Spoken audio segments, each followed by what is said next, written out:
오늘은 성령 강림 후 11번째 주일입니다.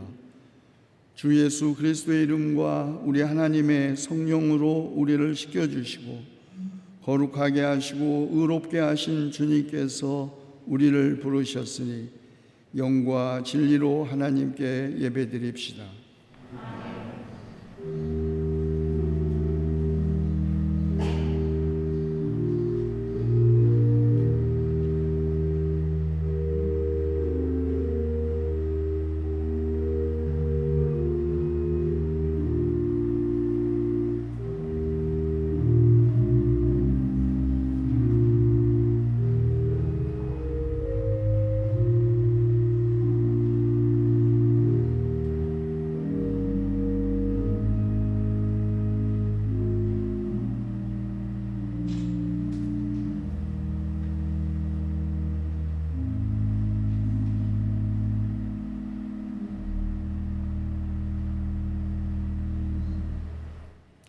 그 얼마나 아름답고 즐거운가.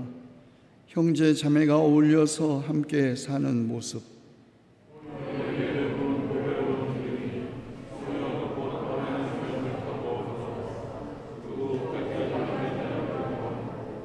헤르몬에 있으니 시온 산에서 내림과 같구나. 주님께서 그곳에서 복을 약속하셨으니 그 복은 곧 영생이다.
주님은 은혜롭고 자비로우시며 오래 참으시며 한결같은 사랑을 늘 베푸시고 불쌍히 여기는 마음이 많으셔서 뜻을 돌이켜 재앙을 거두신다는 말씀 의지하여 우리 죄를 고백하오니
내 이름으로 일컫는 나의 백성이 스스로 겸손해져서 기도하며 나를 찾고 악한 길에서 떠나면 내가 하늘에서 듣고 그 죄를 용서하여 주며 그 땅을 다시 번영시켜 주겠다고 약속하신 주님께서 여러분의 죄를 용서하셨음을 주님의 이름으로 선언합니다.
오늘 구약의 말씀은 창세기 45장 1절에서 8절까지입니다. 요셉은 복받치는 감정을 억누르지 못하고 자기의 모든 시종들 앞에서 그만 모두들 물러가라고 소리쳤다. 주위 사람들을 물러나게 하고 요셉은 드디어 자기가 누구인지를 형제들에게 밝히고 나서 한참 동안 울었다.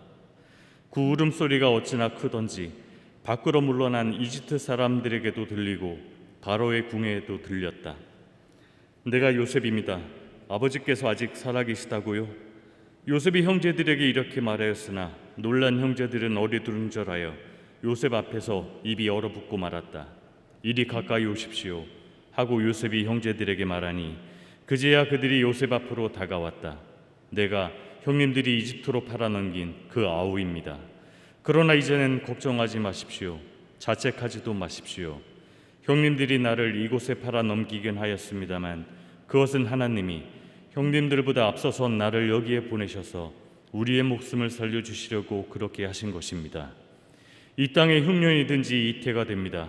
앞으로도 5해 동안은 밭을 갈지도 못하고 거두지도 못합니다. 하나님이 나를 형님들보다 앞서서 보내신 것은 하나님이 크나큰 구원을 베푸셔서 형님들의 목숨을 지켜주시려는 것이고 또 형님들의 자손을 이 세상에 살아남게 하시려는 것입니다. 그러므로 실제로 나를 이리로 보낸 것은 형님들이 아니라 하나님이십니다. 하나님이 나를 이리로 보내셔서 바로의 아버지가 되게 하시고 바로의 온 집안의 최고의 어른이 되게 하시고 이집트 온 땅의 통치자로 세우신 것입니다. 아멘.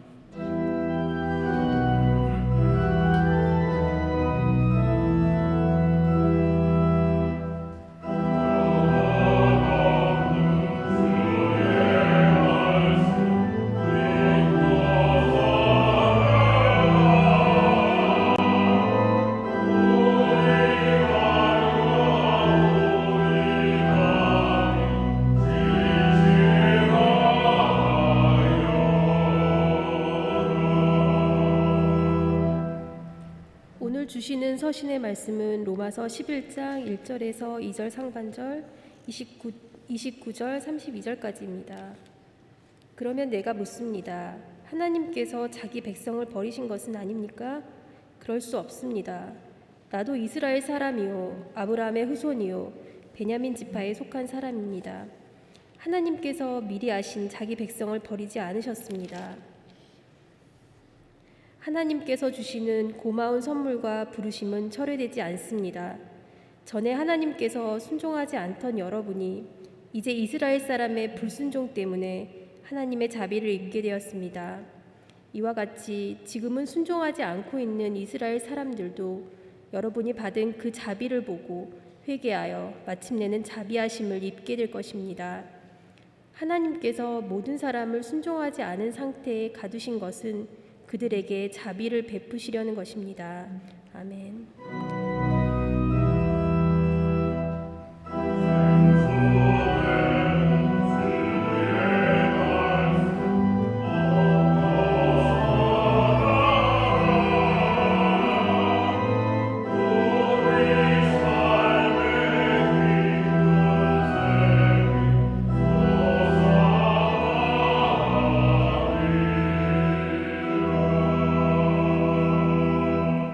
복음의 말씀 마태복음서 15장 10절에서 20절까지의 말씀입니다. 예수께서 무리를 가까이 부르시고서 그들에게 말씀하셨다. 너희는 내 말을 듣고 깨달아라. 입으로 들어가는 것이 사람을 더럽히는 것이 아니라 입에서 나오는 것 그것이 사람을 더럽힌다. 그때 제자들이 다가와서 예수께 말하였다. 바리새파 사람들이 말씀을 듣고 분개하고 있다는 것을 아십니까? 예수께서 대답하셨다. 나의 하늘 아버지께서는 자기가 심지 않으신 식물은 모두 뽑아버리실 것이다. 그들을 내버려 두어라. 그들은 눈먼 사람이면서 눈먼 사람을 인도하는 길잡이들이다. 눈먼 사람이 눈먼 사람을 인도하면 둘 다 구덩이에 빠질 것이다. 베드로가 예수께 그 비유를 우리에게 설명해 주십시오 하고 청하니 예수께서 말씀하셨다. 너희도 아직 깨닫지 못하느냐? 입으로 들어가는 것은 무엇이든지 뱃속으로 들어가서 뒤로 나가는 줄 모르느냐? 그러나 입에서 나오는 것들은 마음에서 나오는데 그것들이 사람을 더럽힌다. 마음에서 악한 생각들이 나온다. 곧 살인과 간음과 음행과 도둑질과 거짓 증언과 비방이다. 이런 것들이 사람을 더럽힌다. 그러나 손을 씻지 않고서 먹는 것은 사람을 더럽히지 않는다. 이는 주님의 말씀입니다.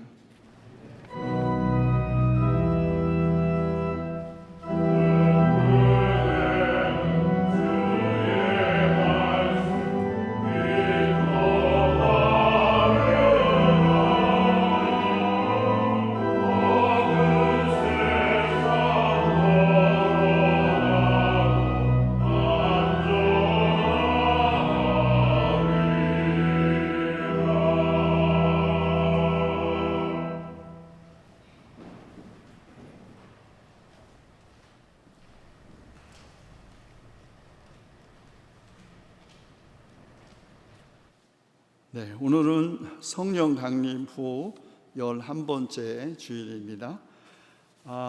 어제 갑자기 아마 문자로 연락을 받으셨겠지만 코로나19 확진자가 급증하는 바람에 사회적 거리 두기를 2단계로 격상한다. 그래서 교회의 방역을 철저히 하고 그 사회적 거리두기 지침에 따라서 50여 명 안에 성도들이 모여서 예배만 드리게 그런 지침이 왔습니다. 그래서 급히 여러분에게 문자로 연락을 드린 것입니다. 오늘 예배 비도 많은 날씨도 궂은데 예배 오신 여러분, 또 온라인으로 예배에 참여하고 계신 성도 여러분 함께 다 인사하시겠습니다. 주님의 평화를 빕니다.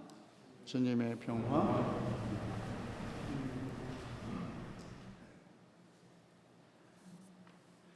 지난주에 교회 앞에 인사드린 우리 박진경 교우가 요한 라이놀드 후배와 성도와 함께 오늘 22일 토요일 오후 1시 교회에서 결혼식이 있겠습니다. 그리고 오늘 특별히 특송을 해 주시게 해서 고맙습니다. 원래는 다음 주일에 우리가 임시당회를 열어서 이제 사회적 거리두기 지침이 좀 완화되고 코로나가 좀 이렇게 수그러드는 기미가 보여 정부도 많은 그 지침을 완화해서 우리가 9월부터 소모임을 계속 할까 말까를 결정하기 위해서 이제 임시당회를 열기로 했는데, 지금 2주 앞으로 더 계속 이런 사태가 진행돼서 저희 임시당회와 그리고 계획된 상반기 재직회를 9월 13일로 수년하겠습니다. 참고해 주시기 바랍니다. 교회학교 여름성경학교 및 수련회는 주일 예배 시간을 이용해서 진행하기로 그렇게 말씀드렸습니다. 특별히 수고하시는 우리 교사 여러분들과 또 어린이들을 위하여, 학생들을 위하여 기도와 또 후원도 부탁드립니다. 구두로 말씀드렸던 코로나19 우리 교회 안에 어려운 성도님들을 돕기 위한 긴급 구호 헌금 안내 참고해 주시기 바랍니다. 그동안 2부 성가대, 우리 성가대원으로 활동해온 강호성 교우가 독일 하이델베르크로 유학차 내일 출국하겠습니다. 그런데 아마 새벽 비행기라 오늘 오후에는 공항에 가야 한다고 하는데요. 강호성 교우를 위해서도 특별히 기도해 주시기 바랍니다. 하나님께 기도 바치겠습니다.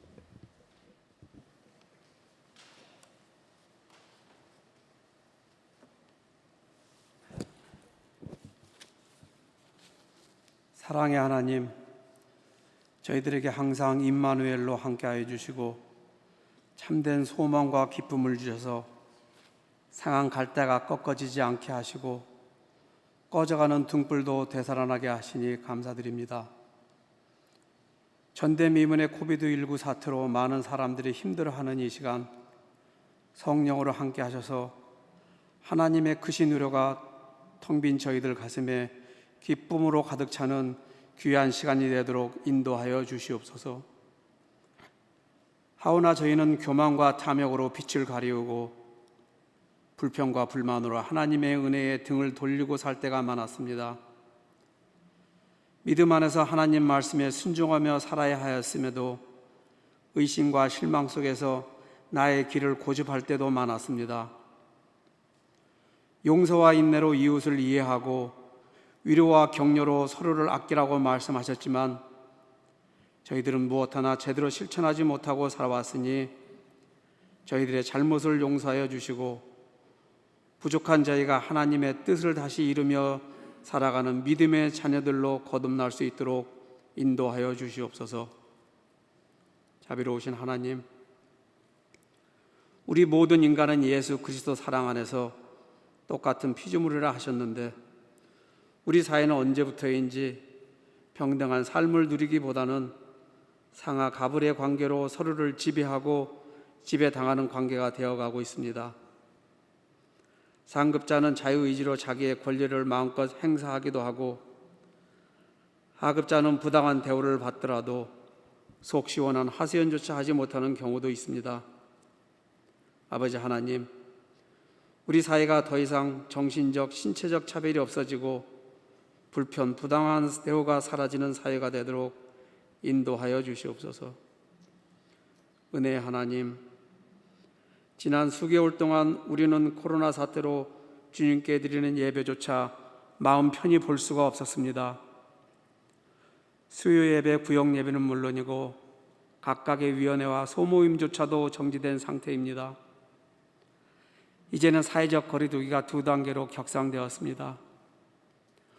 우리의 심령까지도 같이 메말라 가지는 않는지 걱정이 앞섭니다. 이 어려운 긴 시간이 그냥 흘려보내는 시간이 아니라 우리를 다시 한번 되돌아보고 점검하며 앞날을 준비하는 귀한 시간이 되도록 인도하여 주시옵소서. 온 나라가 물폭탄을 맞은 듯한 장마로 피해를 입고 망연자실해하고 있는 이재민들에게도 하나님의 크신 위로가 저들에게 큰 힘이 되어 다시 일어설 수 있는 의지와 용기를 허락하여 주시옵소서. 이번 주 결혼하는 박진경 후배 교우, 새로이 꾸리는 가정에 항상 하나님의 은총이 가득하시기를 기도합니다. 오늘 실시하는 유치부, 중고등부, 여름 성경학교 및 수련회에도 성령이 임하셔서 참가하는 모든 어린이와 학생들에게 하나님을 체험하는 복된 시간이 되도록 인도하여 주시옵소서. 이 시간 병석에서 고통받고 있는 환우들, 군복무하는 교우들, 외국에 나가 있는 교우들, 직장일과 여러 사정으로 같이 하지 못하는 교우들, 믿음과 사랑으로 우리 모두 한 몸이 되게 하시고 제수일 담임 목사님을 통해 주시는 하나님의 말씀이 우리 모두가 정결하고 흠 없이 살아가는데 분욕함 없는 귀한 시간이 되도록 은혜 내려 주시옵소서. 예수 그리스도의 이름으로 기도합니다. 아멘.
성경에서 가장 오해받는 사람들 있다면 바리새파 사람들일 것입니다.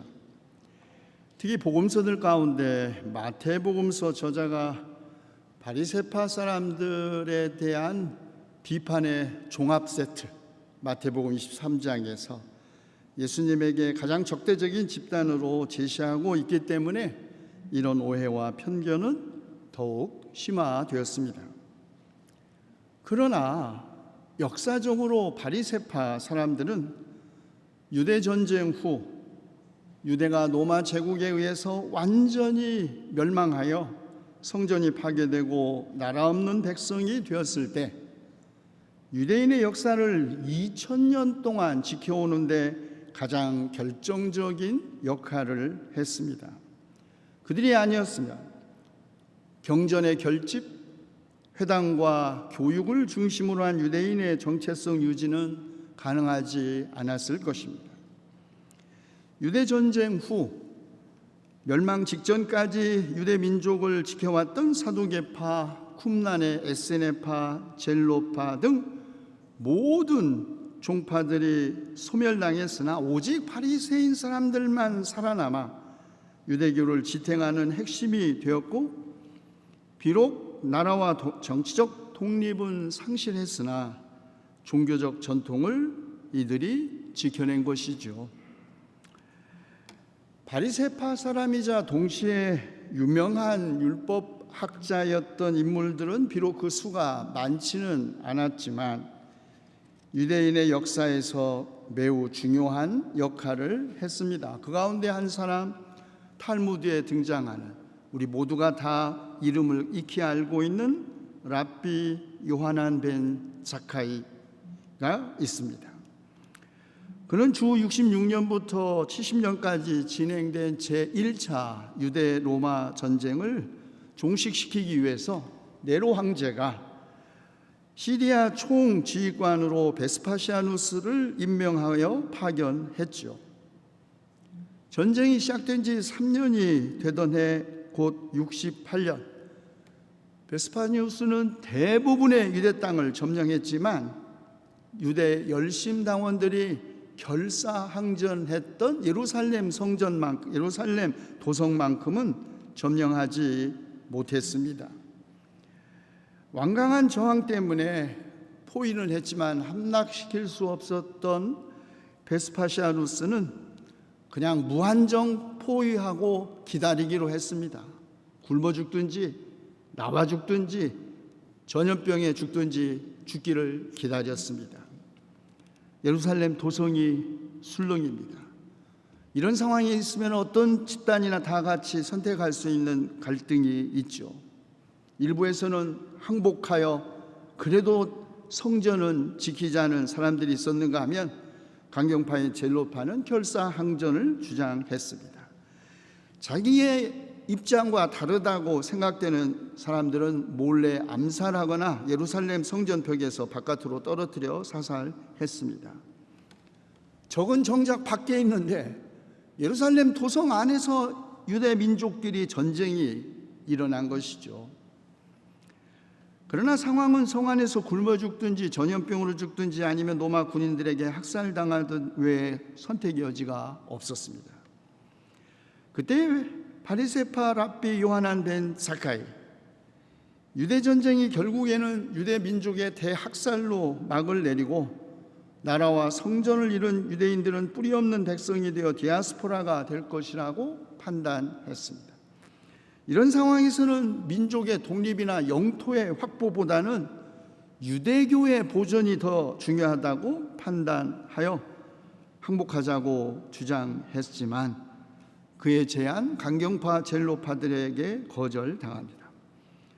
그는 고민 끝에 제자들에게 자기가 흑사병으로 죽었다고 소문을 내고 흑사병이 전염될까 두려워 그때 자기의 관을 예루살렘 성 밖으로 빼내게 합니다.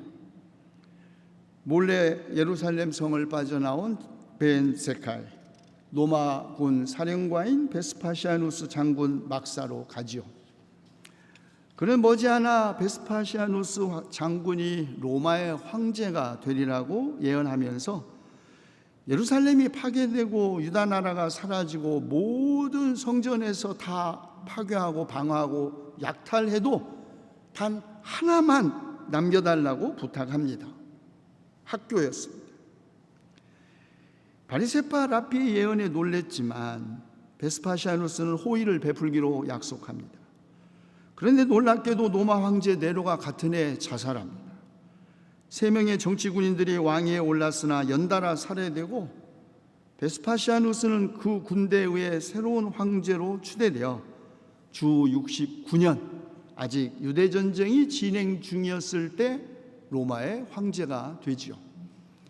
포위된 예루살렘 도성을 눈앞에 두고 황제로 즉위하게 된 그는 그의 아들 티투스에게 유대 전쟁을 종식시키라고, 그리고 내가 한 약속은 지키라는 말과 함께 로마로 떠납니다.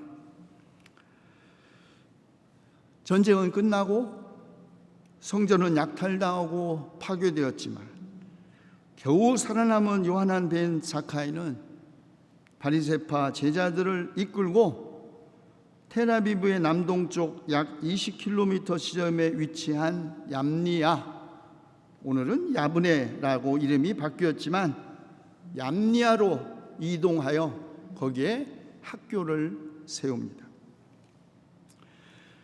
거기에서 유대교 경전을 정경으로 결집하고 거기서 교육받은 바리새파 율법학자들을 유럽의 각지로 보내 흩어져 회당을 세우고 토라와 탈무드를 가르침으로써 유대교의 정체성을 2000년 동안 지켜간 그 기반을 마련한 것입니다. 그 후 2000년의 유대인의 역사, 나라와 성전을 빼앗기긴 했지만 바로 이 바리새파 사람들이 아니었으면 유대인과 유대교 전통은 역사에서 살아남을 수 없었을 것입니다. 그러므로 바리새파 사람들에 대한 그리스도인의 오해와 편견은 사실상 초기 그리스도인들과의 바리새파 사람들의 갈등과 대결의 산물이라고 하겠습니다. 복음서에는 바리새파 사람들에 대한 비난이 특별히 마태복음에 강력하게 드러나고 있지만 사실은 바리새파 사람들의 주장과 예수님의 가르침에는 매우 비슷하고도 공통적인 요소들이 많이 있었습니다. 우선은 이 두 운동, 바리새파 사람들의 운동과 예수님의 운동의 그 기반이 서민 출신들을 중심으로 이루어졌다는 이른바 민중에 기반한 유대교 갱신 운동이었다는 점, 그리고 무엇보다도 부활신앙을 공유하고 있었다는 것이 이 두 집단의 공통점이었습니다. 그런데 이 두 집단이 갈등을 일으키게 된 결정적 계기는 유대 전쟁의 참전 여부였습니다.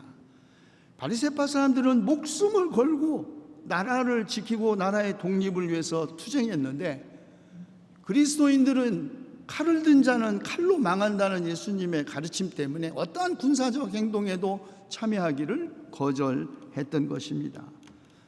바리새파 사람들의 눈에는 반역자였지요, 그리스도인들이. 또 다른 차이, 예수님은 다윗 왕조의 회복과 결합된 민족적인 메시아 대망의 성취자가 아니라는 것이 바리새파 사람들을 실망시켰습니다. 다시 말해 예수님이 선포한 하나님 나라, 하나님의 통치 기대가 탈군사주의적이라는 점, 이스라엘의 정치적 독립과 다윗 왕조의 회복이 아니라 하나님의 직접적인 통치를 기대한 종말론적 희망을 선포했다는 것, 율법을 폐기하는 것이 아니라 율법의 형식주의와 공로주의를 비판하는 예수님의 지극히 자유로운 율법 해석과 율법에 대한 태도 등이 바리새인들을 격분시켰던 것이죠. 그래서 얌니아에 모인 바리새인들이 최초로 그리스도인은 사탄의 자식이고 유대인은 모든 집회를 시작할 때마다 그리스도인은 사탄의 자식이라고 추방할 것을 결의합니다. 당했으니까. 대부분 약하고 당한 사람의 분노와 적대감이 더하는 것 아니겠습니까? 그래서 마태가 그토록 유대인에게, 바리새파 사람들에게 적대적인 태도를 취하게 된 것입니다. 원래 바리새파라는 말은 나누는 사람, 구별된 사람들을 가르치는 말이었습니다. 그들은 스스로를 구별된 자, 즉 이스라엘의 참된 공동체요 성도들이라고 생각했습니다. 그리고 이들은 대다수는 성서적 지식이 없는 가난한 민중 출신들이었죠. 바리새파 사람들이 성경에 처음 출현한 것은 주전 2세기 우리가 가지고 있지 않은 의경 마카베오서에 가톨릭은 이걸 가지고 있는데요. 마카베오에 처음으로 등장합니다. 마카베오에 따르면 바리새파 사람들은 하스몬 왕가 시대 경건한 유대인들의 단체, 용감하고 율법에 온전히 헌신하는 이스라엘 사람들의 단체, 이렇게 표시되어 있습니다. 이들의 가입 규정은 아주 엄격했습니다. 지망자들은 가입하기에 앞서 한 달 혹은 1년간의 시험 기간을 거쳐야 했고, 이 시험 기간 동안에 바리새파 사람으로서의 그 정결 규정을 엄수할 수 있다는 신뢰성을 입증해 보여야 했습니다. 이 기간이 끝나면 바리새파 사람으로서의 의무를 수행하겠다는 맹세를 이들은 해야 했고, 특별히 정결 규정과 11조 규정을 반드시 지켜야 했습니다. 마태는 바리새파 사람들과 율법학자들을 단일체로 그들 같이 언급함으로써 율법학자들의 허영심과 명예욕에 대한 비난과 종교적인 정결 규정과 11조 규정을 엄수하는 바리새파 사람들의 위선에 대한 비난이 하나인 것처럼 보이게 했습니다. 그러나 누가는 이 두 집단에 대한 예수님의 비난을 아주 매우 명확하게 구물함으로써 사실상 오해를 피하려고 했던 것입니다. 마태가 이렇게 바리새파 사람과 율법학자들을 한꺼번에 묶어서 비난했던 것은 말씀드린 것처럼 바리새파 사람들 가운데 아주 소수이지만 대단히 훌륭한 율법학자들이 있었기 때문입니다. 그러나 대다수의 바리새파 사람들은 평민이었고 성서에 대한 지식이 없는 소시민 사람들이었습니다. 대부분 상인이거나 수공업자, 농부들이었지만 진실하고 헌신적인 사람들이었죠. 그러나 이들 바리새파 율법학자들의 종교적인 규정을 준수하지 못했던 사람들, 대다수의 민중들, 바리새파 사람들은 그 사람들을 암하레스, 땅의 사람들이라고 비난했는데, 대부분 이들은 사실은 바벨론 포로기에 잡혀가지 않고 유다 땅에 남아있다가 혼혈이 된 사람들을 의미했습니다. 그러나 주전 2세기부터는 암하레스, 땅의 사람들이라는 집단은 비바리새인들, 율법을 모르거나 지키지 못하는 사람들을 의미했는데, 바리새파 사람들은 바로 이 땅의 사람들을 비난했던 것입니다. 왜냐하면 그들이 자기들처럼 율법을 엄격하게 지키지 못했기 때문입니다. 바리새파 사람들이 스스로 율법을 엄격하게 지킨다는 점은 비난받아서도 안 됩니다. 그들은 흠잡을 데가 없고 오히려 비난은커녕 칭찬과 존경을 받아 마땅한 사람들이었고 또 그런 존경을 받았습니다. 그들은 특별히 정결 규정을 엄격하게 지켰다는 데서 사회적 존경을 받았습니다. 정결 규정은 밖으로는 경계를 짓고 안으로 오는 한 개인만이 아니라 사회라는 이 몸통의 전체성과 완전성을 유지하는 데 기여합니다. 특별히 소수 집단의 정체성을 확고히 하는 데 기여하지요. 소수의 유대인들이 다수에 의해 동화될 위험이 큰 곳, 디아스포라 유대인으로 살아야 했던 상황에서는 더더욱 자신의 정체성을 지키기 위하여 엄격하게 정결 규정을 지켰던 것입니다. 특히 외세의 통치와 그로 인한 이교도적 지배구조가 자리 잡고 있던 시대에 유대인들은 자신의 정체성을 지키기 위한 방식으로서 경계짓기에 대한 압박감을 가지고 있었던 것입니다. 그 가운데 할례와 안식일 규정, 식사 전후에 씻는 행위, 장례와 출산, 부장원과의 접촉 이후의 정결 규정, 특별히 음식에 대한 정결 규정 등의 방식은 이른바 사회와 타자에 대한 거리두기를 의미했습니다.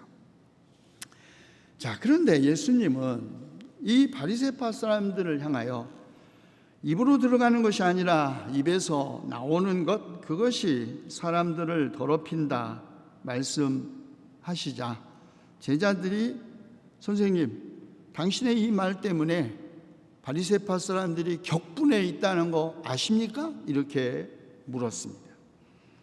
바리새파 사람들이 분개한 이유 분명합니다. 예수께서 바리새파 사람들이 엄격하게 지키는 정결법을 지키지 않았기 때문이라는 것이죠. 그러나 여러분, 성경을 주목해 보면 예수님은 정결법을 더 이상 준수할 필요가 없다고 말씀하신 것이 아니란 것을 알 수 있습니다. 마태의 본문에는 어떤 형태의 정결법을 지키지 말라든가 지킬 필요가 없다는 정언 명령의 요구가 나타나 있지 않습니다. 입으로 들어가는 것 정결하거나 부정하다고 혹은 그 자체로서 불결하거나 정결한 것은 없다고 말씀하셨을 뿐이죠.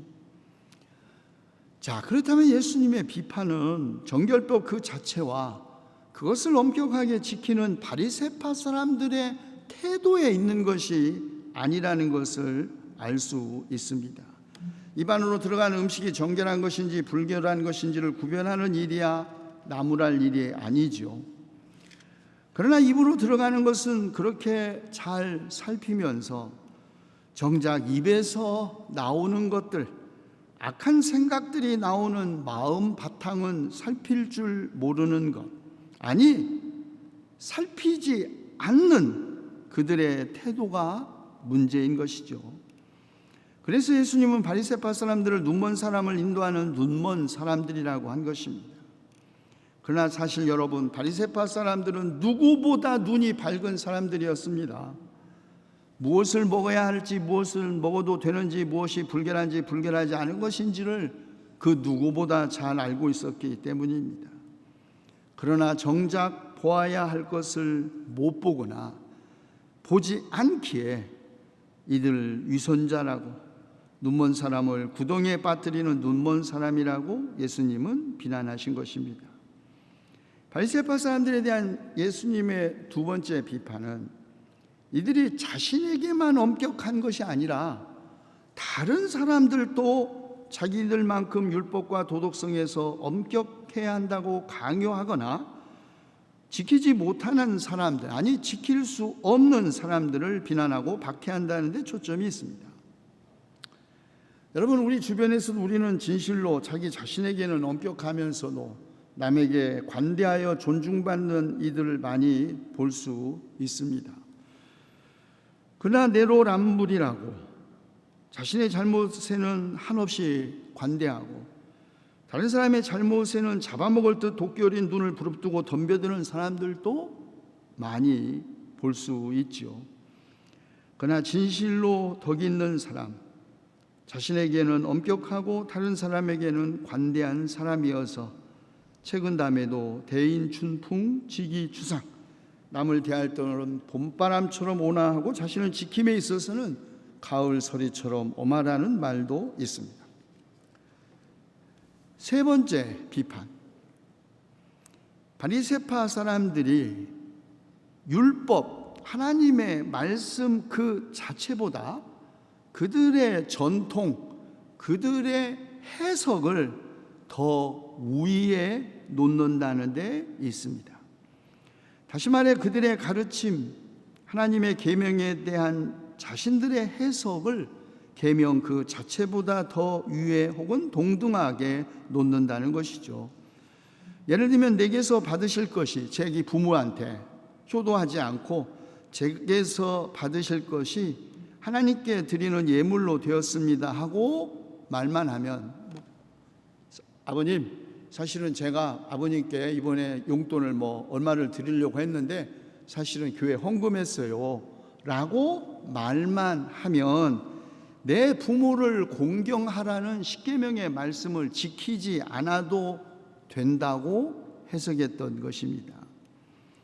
그렇게 가르침으로써 바리새파 사람들은 자의적으로 확대 해석한 전통으로 하나님의 말씀을 폐한다는 것이죠.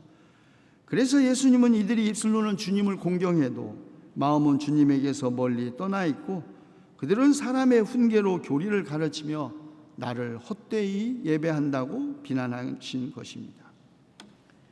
자, 우리는 여기에서 예수님께서 십계명 가운데 5번째 계명인 부모 공경에 대한 계명을 예로 들어서 바리새인들이 십계명 계명 자체보다 자신들의 해석을 더 위에 혹은 동등한 가치를 가진 것으로 주장했던 것을 비난하셨다는 걸 염두에 두실 필요가 있습니다.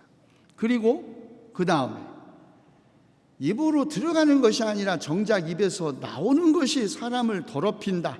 예를 들면 하고 나열한 목록이 무엇입니까? 살인, 간음, 음행, 도둑질, 거짓 증언, 비방입니다. 비방을 빼고 나머지 다 십계명의 계명들입니다. 예수님은 마음에서 나오는 악한 생각들을 십계명에서 제시함으로써 바리새파 사람들의 자의적인 성경 해석을 계명 자체보다 우위에 있는 것으로 놓는 것을 사실은 비판하신 것입니다. 우리는 대부분 바리새파 사람들에 대한 비판은 제가 지적한 첫 번째, 두 번째에 많이 집중되어 있지요. 그런데 참으로 중요한 것은 바리새파 사람들이 율법, 성경을 자신들의 임의적이고 자의적인 해석을 하고 그것을 동등한 가치를 부여했다는 점을 참으로 중요합니다. 물론 세상이 영원히 변하지 않는 건 없죠. 율법도 윤리적 규범도 세월과 함께 시대와 더불어 변합니다. 여러분, 성경 자체도 마찬가지입니다. 여러분, 성경에, 구약 성경에 보면 역사서로 포괄되는 것이 열왕기서가 있어요. 그 다음에 역대기가 있습니다. 여러분이 이 두 개의 이스라엘 역사서를 보면은 어쩌면 달라도 이렇게 다를까? 같은 역사를 쓰는데 왜 이 역사서는 다윗과 솔로몬의 왕정 체제에 대해서 우호적으로 역사를 기술하고 왜 이 역사서는 솔로몬과 다윗의 왕정 체제의 그 포악함과 그 왕정 체제의 불의를 규탄하는 역사를 썼을까? 아마 놀라실 거예요. 아니, 복음서 자체도 예수님이 여기서는 이렇게 말씀하시고 저기서는 저렇게 말씀하셔서 서로 충돌을 하거나 내용이 다르다 놀라시지 않습니까? 복음서가 하나가 아니라 4개가 있고 또 그 내용이 서로 다르거나 심지어 충돌한다는 것은 그리스도교 신앙의 불확실성과 의심의 근거가 아니라 그리스도교 신앙의 다양성과 개방성을 뒷받침하는 것입니다. 그러나 문제는 바리새파 사람들처럼 하나님의 말씀을 자의적으로, 다시 말해 자신의 이해관계에 따라 왜곡하고 자기에게 유리하게만 해석하는 데 있습니다. 우리는 지난 2000년 동안 교회가 성경의 이름으로 그리고 성경을 들고 자신의 편견과 증오를 강화하고 타자에 대한 억압과 차별을 정당화하기 위해서 어떻게 성경을 악용, 사용, 이용해 왔는지 그리고 지금도 어떻게 악용, 사용, 이용하고 있는지 잘 보고 있지 않습니까? 성경을 자기 주장을 정당화하기 위해서 일방적으로 찢어발기면서 문자주의적으로 주장하는 그리스도인들을 보면 우리도 같은 그리스도인이라고 인정하는 것이 당혹스럽기만 합니다. 말씀을 자기 이익을 위해 왜곡하는 것의 결과는 말씀 자체, 계명과 율법의 파괴이자 그리스도교 정체성에 대한 도전입니다. 우리가 말씀대로 살지 못한다고 해서 말씀 자체를 왜곡해서는 안 되죠. 하나님의 말씀이 우리 마음에 거슬린다고 해서 말씀 자체를 폐기해서도 안 되는 것과 같습니다. 그럼에도 불구하고 인간은 늘 그렇게 하려고 합니다. 그러나 히브리서 저자가 말한 것처럼 하나님의 말씀은 살아있고 힘이 있어서 그 어떤 양날 칼보다 더 날카로워 사람의 속을 꿰뚫어 혼과 영을 갈라내고 관절과 골수를 갈라놓기까지 하고 마음에 품은 생각과 의도를 밝혀냅니다. 하나님 앞에는 아무 피조물도 숨겨진 것이 없고 모든 것이 그의 눈앞에 벌거숭이로 드러나 있죠. 우리는 그 앞에 모든 것을 드러내 놓아야 합니다. 누가 무슨 의도를 가지고 하나님의 말씀을 왜곡하거나 폐기하는지 말씀 자체가 그 마음에 품은 생각과 의도를 다 밝혀낸다는 것입니다. 그러므로 그리스도인은 하나님의 말씀 앞에서 언제나 순종하여 두렵고 떨리는 마음으로 우리 자신의 구원을 이루어 나가야 하는 것입니다. 기도합시다. 나를 사랑하고 나의 계명을 지키는 사람에게는 수천 대 자손에 이르기까지 한결같은 사랑을 베푼다고 말씀하신 주님, 우리가 입술로는 주님을 공경해도 마음은 주님에게서 멀리 떠나 있어 주님을 헛되이 예배하는 그런 그리스도인이 되지 않게 하여 주시옵소서. 우리 주 예수 그리스도의 이름으로 기도하옵나이다. 아멘.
장마와 홍수, 코로나19의 급속한 확산과 사회적 거리두기가 2단계로 격상된 상황에서 우리를 지켜주시고 또 주님을 예배하게 하신 은혜를 감사하여 우리가 정성으로 준비한 예물 기쁜 마음으로 봉헌하오니 생명의 주님, 주님을 믿고 의지하며 바친 손길 위에 강복하여 주시옵소서. 선택하신 백성 결코 버리지 않으시고 부르심과 고마운 선물 철회하지 않으시는 주님의 자비를 힘입어 우리가 주님의 말씀에 순종할 때마다 우리의 힘과 소망이 되시어 우리가 이 시대의 풍조를 본받지 않고 마음을 새롭게 함으로 변화를 받아 하나님의 선하시고 기뻐하시고 하나님의 완전하신 뜻이 무엇인지를 분별할 수 있게 하시옵소서. 그리고 주님께서 기뻐하시는 뜻을 우리가 이루며 살아 우리의 살림살이가 물가에 심은 뿌리 깊은 나무와 같아서 무더위가 닥쳐와도 걱정이 없고 가뭄이 심해도 근심이 없게 하시며 홍수가 와도 흔들리지 않게 하시옵소서. 우리 주 예수 그리스도의 이름으로 감사하며 기도하옵나이다. 아멘.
창조주이시며 생명의 근원이신 주께서 여러분에게 복을 내려주시고 언제 어디서나 지켜주시기를 원하며 주께서 여러분을 밝은 얼굴로 대하시어 은혜를 베푸시고 주께서 여러분을 고이 보시어 평화 주시기를 성부와 성자와 성령의 이름으로 간절히 축원하옵나이다. 아멘.